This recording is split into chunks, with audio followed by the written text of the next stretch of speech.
في يوم عادي جدا العالم صحى على خبر صغير. أستراليا طردت السفير الإيراني بعد هجمات إرهابية. الكل عدى الخبر، لكن الحقيقة ده كان باب لواحدة من أخطر قصص الحرب الباردة الجديدة. الهجمات استهدفت معبد ومطعم يهودي في سيدني. مفيش ضحايا، ومع ذلك رئيس وزراء أستراليا طلع بنفسه ومعاه كبار المسؤولين يعلن القرار. ليه كل الضجة؟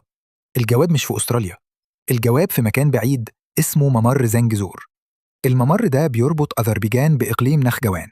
اتفاقية جديدة بين أرمينيا وأذربيجان سمحت بفتحه، لكن بإدارة أمريكية كاملة لمدة 99 سنة. يعني ببساطة أمريكا بقت قاعدة على حدود إيران الشمالية، فوقها قوات أمريكية، غربها العراق، جنوبها الخليج والأسطول الخامس. إيران اتكتفت من كل ناحية.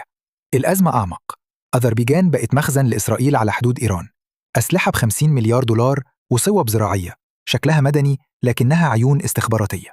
ولما إيران حاولت توقف الممر اتصدمت إن أرمينيا وأذربيجان متمسكين بالاتفاقية الأمريكية. فإيران قررت ترد، مش تضرب أمريكا مباشرة، لكن تبعت رسالة من بعيد. هجوم في قلب أستراليا، عضو في تحالف أوكوس مع أمريكا وبريطانيا. الرسالة واضحة، مصالحكم في أي مكان نقدر نوصل لها.